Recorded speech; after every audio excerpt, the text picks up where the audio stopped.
Hey everyone, factoring into today's video, we're going to have a look at weather for the next 8 to 10 days in today's video.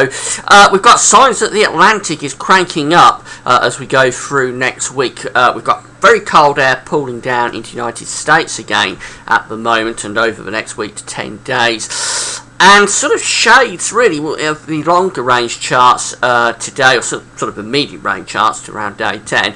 Shades of what happened last winter actually, with that very cold air pulling out of America into the Atlantic, blowing up the jet stream and starting to bring big areas of low pressure in off the Atlantic. Now, I don't want you running away with the idea that we're going to see a repeat of last winter over the next few months. What happened last winter was a very, very unusual and extreme pattern. I think it's very unlikely that we will get as much cyclogenesis as we had last winter. But for a few days, maybe a week or a couple of weeks, we may be in for some stormy weather actually as we go up towards the end of November. We'll have a look at the charts in a moment. Before I get on with that, just want to talk about the ads. Now, there's links to articles sitting underneath the weather video here on my homepage at gasopics.com. Have a browse through the widget, and if there's any articles that you're interested in, just click through and you'll be able to go off and read those articles. There's green keyword ads on some of the pages. Green keywords are displayed as we click through words. You go to Advertise's website,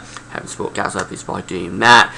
There's an ad unit with the discuss comment box next to the Twitter feed here on my homepage, so have a look at that. And also, Gaz Shop is over if you've got any Christmas shopping to do at Amazon between now and Christmas. Just click through the Amazon banners in Gaz Shop. Go off and do your Christmas shopping at Amazon as normal. At the same time, Gaz Shop is going to revenue thing on the things that you're purchasing. Thanks so much for getting involved. These things are paying for the website basically, so thanks for getting involved. Thanks for doing that. So we'll start off with the 500 millibar height anomaly flow charts, as we always do with these 7 to 10 day musings. These are the anomalies for the next week to 10 days. Got the ECMWF here on the left, the GFS is on the right as you're looking at it. 500 millibars is an area in the atmosphere where high pressure, low pressure are being moved around by a jet stream. And essentially that is what weather is, the movement of air masses by the jet stream. Blue is extrapolating to low pressure. Orange is extrapolating to high pressure. Now you can see what's going on quite clearly across the United States. I've been showing this over the last few updates that I've been doing. A very deep trough of low pressure setting up in central, northern and eastern part of the United States on both the GFS and the ECMWF. That's a very cold trough of low pressure digging in across many northern eastern parts of the states. Now that cold air spills out over the Atlantic, and then from the tight lines here that we've got running across the Atlantic with these blue curves, that's the jet stream being enhanced by that cold air, and they both sort of show that the ECM and the GFS both show the strong jet stream coming across the Atlantic, and a really deep trough of low pressure setting up through the Atlantic as well with that jet stream. So it's the same idea as we had last winter. As I explained, the cold air is pooling out of the states, runs over the warm Atlantic Ocean and sort of blows up the jet stream,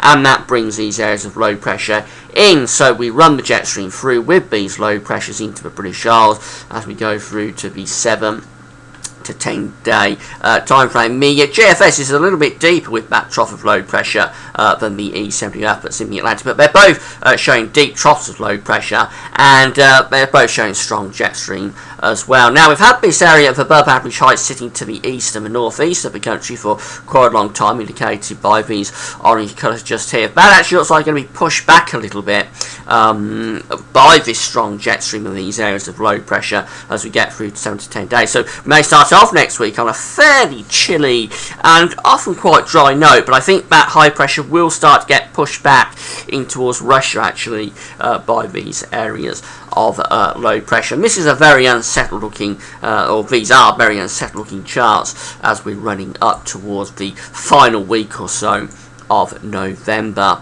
Here's the GFS temperature and precipitation ensembles. Temperature first of all, the red line here is the 30-year temperature average, and we're above average at the moment. Very gradually through the weekend inside of next week, you're going to see those temperatures sliding down. That's as the high pressure to the east tries to exert its influence and bring slightly cooler air in from the east, and you can see that's associated with a drier few days as well. So we've got some rain coming up through today and tomorrow, then it turns drier over the weekend and start of next week. But from around, say, the 18th, 19th, we start to bring those precipitation spikes back, and that is as the trough of low pressure and the strong jet stream starts to push in from the Atlantic. And the suggestion then is that it's turning really quite wet as we're going up to, say, the 21st, 22nd, 23rd. Atlantic really starting to dominate weather pattern there. At the same time, the cluster of the ensemble in terms of temperatures is very close to average, but what this is disguising is that we're probably bringing in a zonal sine wave. So at some times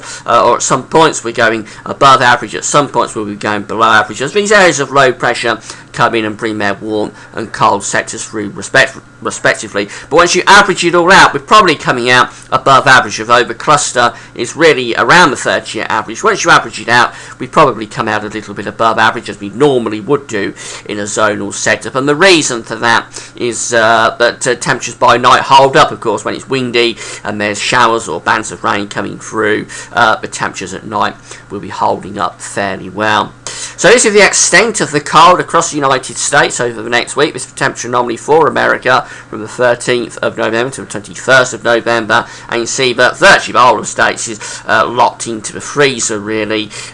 Just the very far Pacific coast is still a little bit above average, but really most of the states looking at a very, very cold week coming up. In complete contrast, the temperature anomaly for Europe is showing that it's above average, as it has been so often through this very warm year of 2014. Actually, the warmest anomalies are in the east and the southeast, but most parts of Europe, British Isles included, coming out above average in terms of those temperature anomalies through the coming week. The rainfall anomaly shows that the below average rainfall up over Scandinavia and West Russia is being pushed back, actually, as it's turning more unsettled from the Atlantic. Most parts of Western Europe coming out average to above average, or a little bit above average with the rainfall.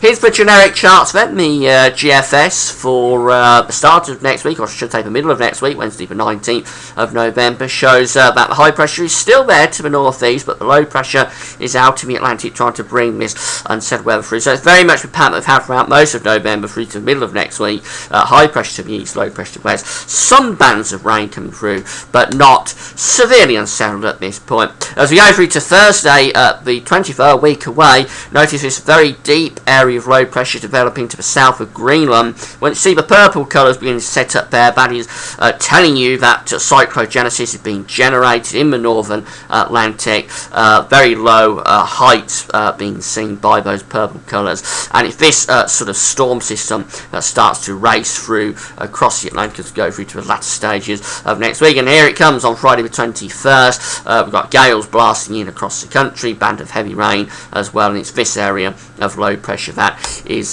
driving the pattern. Here's the jet stream for next Friday, the jet stream forecast, and the pinks are there, so that's a very strong jet stream roaring across the Atlantic into the British Isles and into western parts of Europe. When you see that sort of jet stream forecast, you can say that the Atlantic is starting to get itself into a very stormy sort of buoyant phase.